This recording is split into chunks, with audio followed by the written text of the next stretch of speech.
Witam Was, kochani, serdecznie w kolejnym filmie na moim kanale. Z tej strony Marta, kanał Million Lashes Perfume i zapraszam Was na chyba obiecany film. Popatrzymy, pokombinujemy, jak można w ciemno kupić zapach, który nas nie rozczaruje. Zrobimy wspólnie taki eksperyment, czy da się to w ogóle zrobić. No i krok po kroku przejdziemy razem przez to, jak to zrobić. Zapraszam.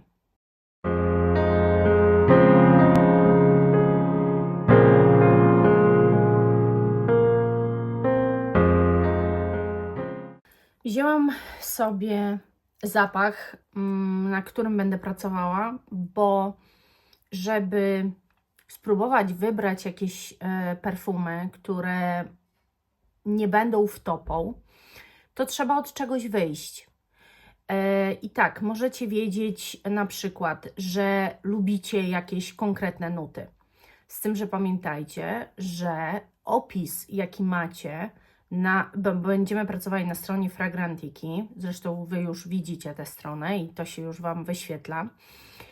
Opis, jaki widzicie na Fragrantice, jeżeli chodzi o sam zapis nut, nic Wam nadal nie powie. Możecie ubóstwiać wszystkie nuty, które są podane, że istnieją w danym zapachu, ale pamiętajcie, że w dużej mierze są to syntetyki. A jak syntetyki, to różnie mogą te syntetyki być skonstruowane. Może to być ogólnodostępny syntetyk, ale nie musi. Może to być syntetyk wytworzony przez dane laboratorium danej marki.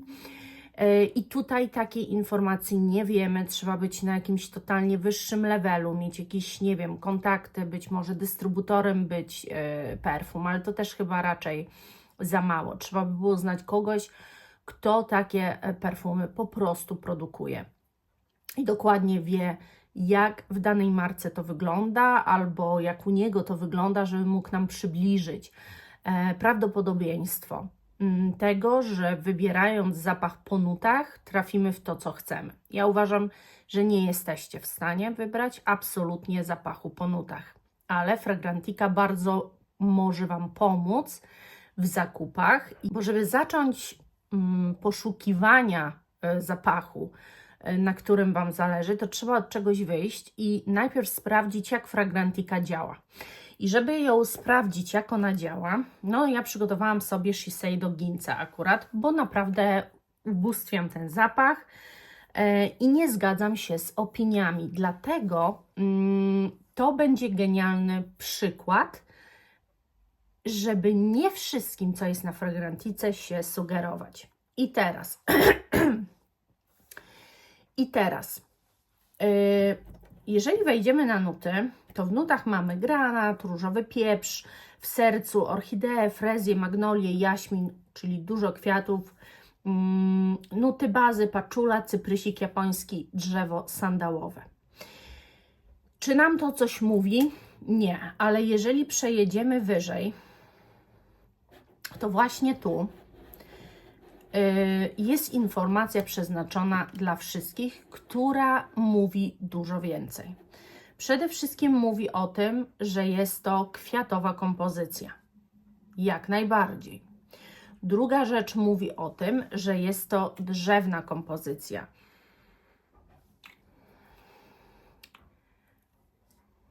Ja bym uznała bardziej, że jest tu wyczuwalna baza paczulowa bardziej od drzewnej. Następne jest napisane, że jest to świeży korzenny. No, ja jak nazywam coś korzennym, to naprawdę czuję przyprawowość danego zapachu. Tu jej nie wyczuwam absolutnie. Słodki.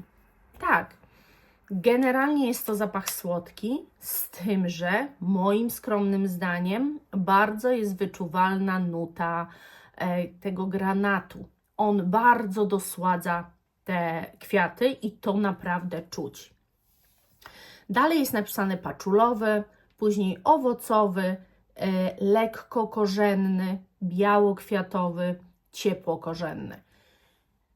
Generalnie to, na co musicie zwrócić uwagę, to jak te linie jak daleko są przesunięte.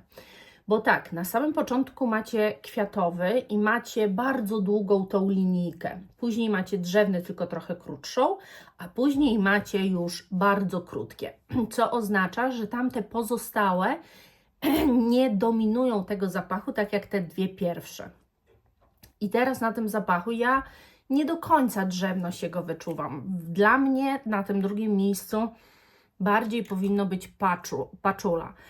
Ale nie mogę jakby też temu zaprzeczyć, bo być może jest tak, że jednak to ta drzewność powoduje, że ten zapach, mimo że jest kwiatowy i jakby owocowy jednocześnie, jest tak super zbalansowany i też ta słodycz nie jest taka przytłaczająca, że jednak być może ta drzewność tu gra większą rolę. I teraz ja być może nie wyczuwam tego, ale kto inny powie, faktycznie bardziej drzewna kompozycja. Co jest ważne, jeżeli będziecie się sugerowali tym początkiem, większe prawdopodobieństwo jest, że traficie w to, co chcecie. Ale to też nie jest na 100%, bo jednak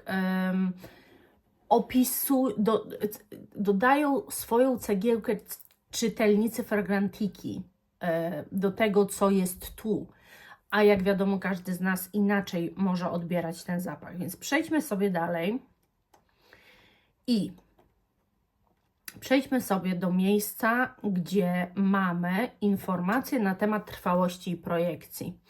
Nie bierzcie, moim skromnym zdaniem, tego w ogóle pod uwagę. To jest tak indywidualna sprawa, że na przykład trwałość przeciętna. No, ja bym powiedziała, że to jest tytan trwałości. To jest zapach totalnie całodzienny, aż do następnego mycia. I okej, tu jest 352 osoby przeciętna, 230 duża, więc to jest jakieś 120 osób różnicy i to będzie zawsze subiektywne. Na kimś być może jest przeciętna, no natomiast z drugiej też strony spójrzmy, że te bardzo słaba powiedziało malutko osób, więc możemy uznać, że jednak zapach ma moc. Jeżeli chodzi o projekcję, no to jest przeciętna i to ogromna różnica. I jest dosyć przeciętna projekcja, dlatego że on nie zostawia takiego ogona, że jest znak, że wy tu byliście, mimo że już dawno poszliście. Natomiast jest przeciętna, ponieważ jednak w jednym pomieszczeniu, jeżeli wy będziecie siedzieć i ktoś, to będzie was cały czas czuł. Więc no, uznajmy, że to oznacza, że ta projekcja jest przeciętna. Bym się zgodziła, ale nie sugerujcie się tym za mocno, bo to jest bardzo jednak indywidualna sprawa. Kolejna rzecz, tutaj do jakiej płci ten zapach bardziej pasuje, czy nie, czy cena do jakości i tak dalej, to w ogóle na to bym nie zwracała uwagi, to jest już tak subiektywne, że aż boli, bo co dla kogo jest tanie, co dla kogo jest drogie. Natomiast przesuńmy się do tego miejsca, gdzie właśnie mamy ten zapach, przypomina mi. I mamy tu podane takie zapachy, które wydaje mi się, że większość zna. Ten zapach to chyba właśnie ten, miałam Eau de Parfum, czyli ten Mon Paris Yves Saint Laurent miałam. Trochę niejaki zapach dla mnie i ciężko sobie go przypomnieć, na pewno bardzo kobiecy i na pewno jest jakieś powiązanie, ale tu ten granat właśnie robi coś bardzo takiego, nie wiem jak to określić, wiecie? I właśnie z opisem tego zapachu mam zawsze problem, bo dla mnie ten zapach nie jest zwykło kwiatowcem. Zapach ma świetną kompozycję moim zdaniem i jednak wyróżnia się na tle tego typu zapachów. Mon Paris nie jest dla mnie w ogóle zapachem zapamiętywalnym. To jest mgiełkowy zapach. Ani on trwałością nie przypomina, ani stricte kompozycją. Więc sama nie wiem, co mam powiedzieć. Jeżeli chodzi o Idola, to w ogóle nigdy bym go tu nie ujęła, dlatego że Idol jest dla mnie zapachem bardziej czystości. Tu nie ma żadnej czystości. Więc do Idola też bym nie przyrównała. Jest tu też przyrównane do Euforii Calvina Kleina. Euforię mam. Zresztą Idola też mam, tyle że wersję intensywną. Euforia jest bardziej ostra. Jest taka charakterna bardziej. To jest zapach, wydaje mi się, że taki bardziej podobający się masom niż Euforia, wbrew pozorom, bo tak naprawdę Euforia ma w sobie taki pierwiastek właśnie bardziej korzenny niż to. Ja bym powiedziała, że to tam ten zapach jest bardziej korzenny, że tam wyczuwam jakąś taką świeżość korzenną, ale w tym tego pieprzu nie czuję w ogóle. Dlatego no ja bym tego w ten sposób nie przyrównała. Mamy tu różne euforie. My Euphoria, Euforia Eau de Toilette, ale są też inne zapachy, które być może znacie. Ta laleczka to jest Sisterland Red Rose Benetton. Tutaj mamy Grenade. Widziałam też taką markę Oto, perfumowa bajka, o niej też mówi i Wy mi ją polecaliście. Właśnie te Tesori d'Oriente. Chyba tak. Tą markę mi polecaliście do sprawdzenia. Tutaj tych zapachów więcej nie znam. Caroliny Herrery zapachu też nie znam. I to by było na tyle. Natomiast zobaczcie też, że na przykład macie, oprócz tego, że wymieniony dany zapach, to macie ileś łapek w dół albo ileś łapek w górę. I tu są 3 łapki w dół, że w ogóle niepodobne. Tu jest 6 łapek w dół, że w ogóle niepodobne. Zobaczmy, co jest przy właśnie Euforii. Euforii też tak pół na pół, że nie, że absolutnie. No najwięcej się dzieje właśnie przy tych Mon Paris i też jest jednak więcej łapek, że nie, niż na tak i zgadzam się z tym, a tu przy Idolu to w ogóle jest, że 300 aż, czyli praktycznie 2 razy tyle łapek jest na nie niż na tak. I z tym bym się zgodziła. Przy Euforii tak samo. Ja bym tych zapachów do siebie za mocno nie porównywała jednak. Czy się sugerować tą rubryką, kto lubi te perfumy, lubi także? No nie, bo to znowu jest tak, że kwestia skóry naszej i tego, jak dany zapach na naszej skórze zagra, tak? Z niektórymi się bardziej polubimy, z niektórymi nie. Ale jest jeszcze coś takiego jak recenzje i opinie ludzi. I tu jest tyle samo na nie, co na tak.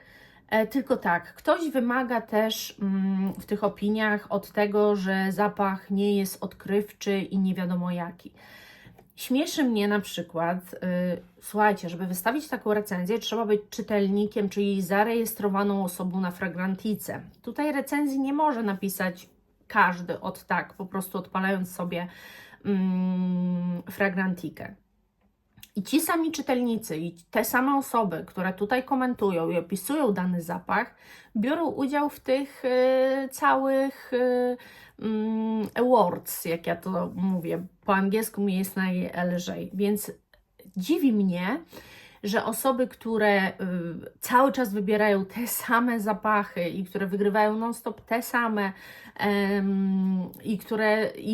ciągle te same zapachy wygrywają rankingi, tu potrafią napisać o Shiseido Ginza i to nie jest tak, że to we mnie uderza, no bo każdy ma swój typ zapachowy, ale jeżeli ktoś napisze na przykład, że zapach mu nie do końca leży, bo coś tam, bo źle na nim pachnie, to ja to rozumiem, recenzja, no każdy z nas może mieć inaczej, ale jeżeli ktoś pisze, że wielkie rozczarowanie, że skończyło się że zapach ładny, ale tak wtórny, pachnie jak typowa drogeria, że słodki, kobiecy, kwiatowy, ale nie jest to nic zapadającego w pamięć. Po pierwsze, jak dla kogo? Dla mnie jest zapadające w pamięć i ja Ginzę uwielbiam. ale to nieważne. Odnieśmy się do tego, że zapach jakich wiele, to dlaczego głosujecie na te wszystkie zapachy, które wszyscy znają, a nie wybieracie do rankingów zapachów, które naprawdę są odkrywcze? Przecież te ostatnie w ogóle kategorie pokazały mi, że to jest tak nudne i tak w ogóle jakby nie ma tam naprawdę nic mega jakiegoś ciekawego. Więc takie komentarze jakby ja bym ignorowała i ja ignoruję wybierając, a staram się skupiać tylko i wyłącznie na takich komentarzach, które fajnie opisują zapach bądź konkretami rzucają. Wtedy coś Wam jeszcze taka opinia może powiedzieć. Więc warto poczytać opinię. No ja swoją opinię na temat tego zapachu znam, więc nie będę tych opinii czytała.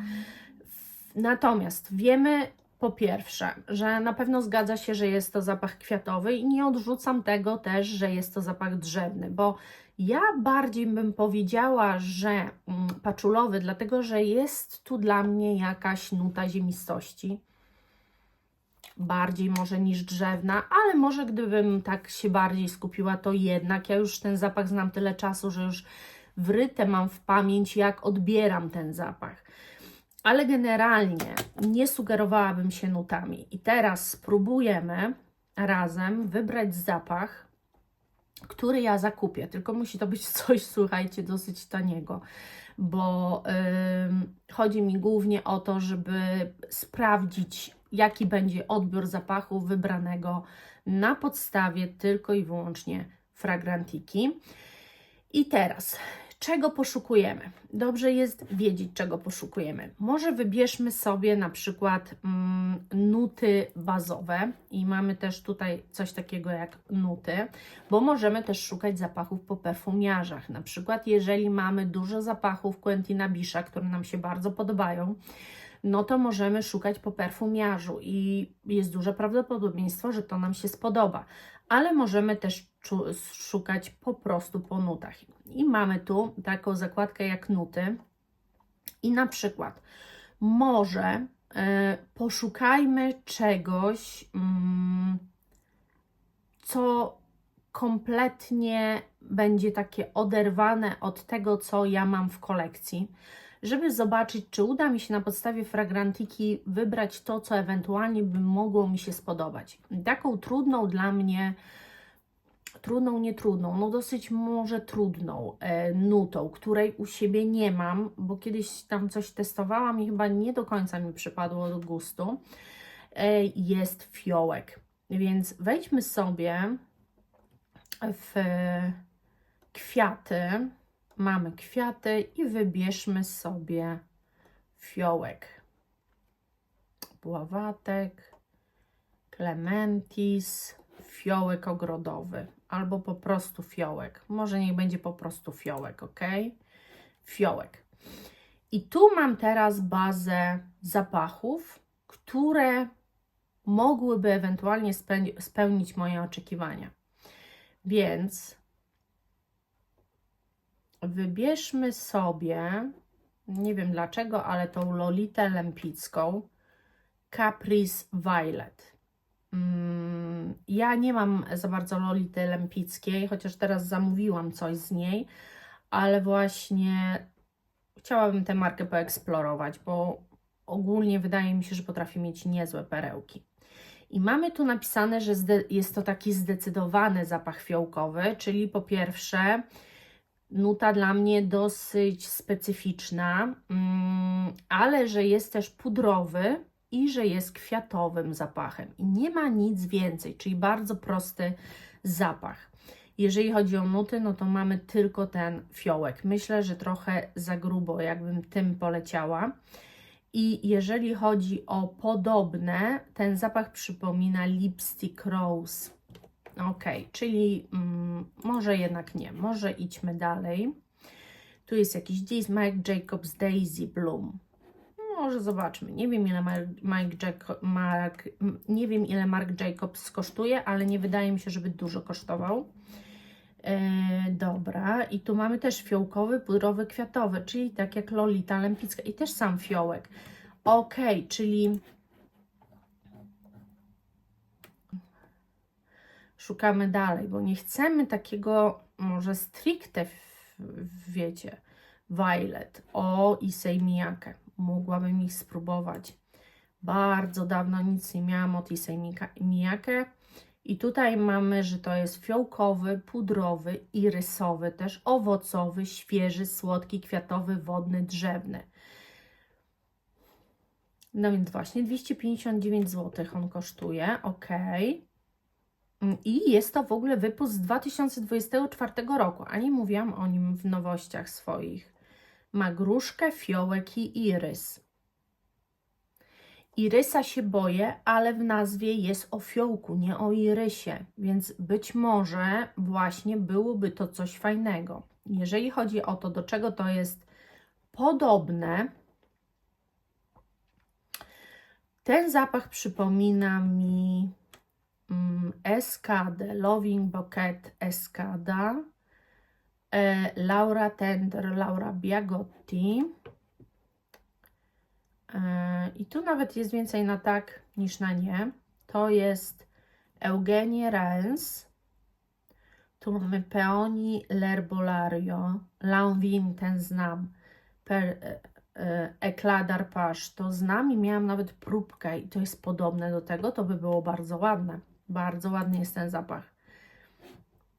Bulgari, tutaj jest Victoria's Secret. Tak, Bombshell Wildflower.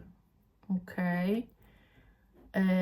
Ocean Acqua di Gioia, czy Acqua di Gioia. No i dobra, i tak naprawdę to więcej nic nie mamy. I tak naprawdę więcej nic nie mamy. Nie ma też żadnych recenzji tego zapachu, czyli nie jest on za bardzo popularny, ale mnie zaintrygował i też markę Issey Miyake, jeżeli mnie długo oglądacie, to powinniście wiedzieć, że ja kiedyś miałam swój właśnie, można powiedzieć, signature scent z Issey Miyake. Była to ta podstawowa wersja L'Odyssey po prostu. A po chorobie i po przetoczeniu bardzo dużej ilości jednostek krwi nie mogłam, on na mnie po prostu brzmiał ohydnie, ale chętnie bym wróciła do tego zapachu, może właśnie jako postać fiołkowa i może byśmy to sobie zobaczyli. Także tu pokazuje mi Nanotino. Wejdę sobie, 50 ml. No one chyba w 30 nie występują. Tutaj na przykład liście palmy są podawane, tam nie. Tam, że jest tu fiołek w sercu. Także widzicie, Fragrantica podaje co innego niż tu. Natomiast w nazwie jest Violet, czyli wydawałoby się jednak, że to jest fiołek. Dobrze, zobaczymy sobie go jeszcze na innych stronach. Skopiujemy. I zobaczymy, czy da się gdzieś kupić go taniej po prostu. O, na Ceneo jest za 187, na flakonie jest, proszę, za 181. No i dobra. To tego już Wam nie pokażę, jak dokonuję tego zakupu. Tylko po prostu sobie zamówię. I spotkamy się, kiedy ten zapach do mnie przyjdzie, czyli w tym filmie Wy zobaczycie mnie zaraz, a ja do Was wrócę dopiero kiedy, czyli będę wyglądała też inaczej, kiedy ten zapach do mnie przyjdzie i będę z Wami oceniała, jak go czuję, jak go widzę, czy mi się podoba, czy to był dobry wybór. Zobaczymy. Dobrze, to wracam do Was i nie ukrywam, że wracam z zapachem, który przyszedł i była opcja na flakonie, słuchajcie, try me zrobić. No i dorzucają wtedy próbkę, że nie trzeba rozpakowywać, można odesłać, jeżeli coś tam będzie nie pasowało. Więc sprawdźmy, dobra? Mam próbeczkę, psiknę sobie na zewnątrz ręki, bo już coś próbowałam testować dziś. Jakoś nie wiem, nie odnotowałam, że ta paczka do mnie idzie. Bardzo fiołkowa. No i właśnie. Czemu ja wcześniej o tym fiołkiem aż tak się nie interesowałam? Chyba trochę wiem czemu. Dla mnie to jest zbyt delikatny zapach. Jakoś ta podstawowa wersja L'Odyssey, bez żadnego dopisku, tylko po prostu L'Odyssey, jest taka konkretniejsza. To jest w ogóle chyba opowieść o lilaku. To jest strasznie słabe, słuchajcie, strasznie słabe. Także dobrze, że jest trajnik, bo ja chyba sobie nie zostawię tego zapachu. Tylko tak, obiektywnie rzecz ujmując, jest to piękne, ale nie zachwycające, nie porywające. To jest bardzo przyjemny, bardzo mgiełkowy, taki lekki zapach.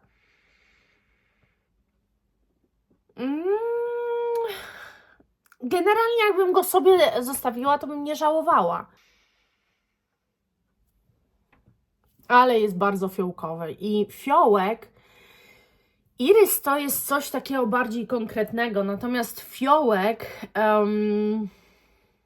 jest troszeczkę dla mnie nijaki. Róża jest charakterna, oczywiście różnie można ją podać, ale ten fiołek, przynajmniej w tym wydaniu, ja fiołka za bardzo nie znam, jest dla mnie taki nudnawy. Dajcie znać, czy kochacie fiołek i zrozumiem to, jeżeli kochacie, dlatego że naprawdę ten zapach jest bardzo ładny, ale nie jest oszałamiający, nie jest to nuta porywająca, nie jest to coś, co spowoduje, że chciałabym mieć więcej fiołka w swojej kolekcji. Tak. Natomiast chciałabym Wam powiedzieć, że ten fiołek tu, w tym zapachu, jest bardzo realistyczny. Więc jeżeli lubicie, to Wam się spodoba, bo tu jest bardzo mało z tej wody L'Odyssey podstawowej, a tutaj rządzi ten fiołek i to bardzo mocno. Dla mnie za słaby zapach. Cieszę się, że była próbeczka Try Me, no bo ja odeślę ten flakonik. Nie będę zostawiała sobie zapachu, który już widzę, że już znika strasznie szybko, że ja go słabo wyczuwam, że jest taki delikatny. Nie porywa mnie jakoś. Jest to ładna nuta, ale taka, wiecie co, niekoniecznie, żeby ją już tak od razu mieć. Tak, to nie jest zapach, który trzeba mieć. Jaka jest konkluzja z tego wszystkiego? Jeżeli Wam się ten film spodoba, to będziemy dążyli do perfekcji. Mogę zrobić powtarzalne takie filmy i możemy sobie w ciemno próbować wybierać zapachy. I następną nutą chciałabym, żeby był tytoń. Bardzo mi zależy na tej nucie właśnie w moich zbiorach, w mojej kolekcji. I jeżeli to Wam się podoba, takie właśnie przejście, zastanowienie się, wiecie, jakie, już oczywiście bez tego przechodzenia przez zapach, który mam w kolekcji, czy się zgadza, czy się nie zgadza, tylko po prostu decyzja na podstawie wszystkich zebranych wiadomości na Fragrantice, opinii, nie opinii, no i decyzja, czy dany zapach biorę, czy nie biorę. Oczywiście też będę się na pewno będę miała własną sugestię typu markę może, którą akurat lubię, a zapach z tytoniem ma, więc to na pewno też będzie miało wpływ. Ale wtedy bym z Wami przeszła cały ten etap i byście zobaczyli, tak jak tutaj żeście widzieli właśnie, jak wybieram w końcu zapach i go kupuję, i taki sam proces byśmy sobie przeszli z nutą tytoniu i wyborem idealnego zapachu tytoniowego dla mnie. Idealnego w cudzysłowie, w ciemno po prostu. Czy trafimy, czy nie trafimy. Być może znowu mi się uda jakiś try me, a jak nie, no to otworzę ten flakon przy Was i spróbuję. Nawet jeżeli się nie uda, to po prostu gdzieś ten zapach sprzedam albo zostawię w kolekcji. Także dajcie koniecznie znać, bardzo ważny jest odbiór tego odcinka, tego co będziecie mi pisać, czy będziecie chcieli, żeby były powtarzane takie filmy, żeby takie zakupy na wizji, że tak powiem, w filmach były przeze mnie robione. Zakupy w ciemno, przypominam. Także ja za dzisiaj serdecznie Wam dziękuję. Mam nadzieję, że film Wam się podobał i zapraszam na kolejne moje filmy. Buziaczki, kochani. Pa!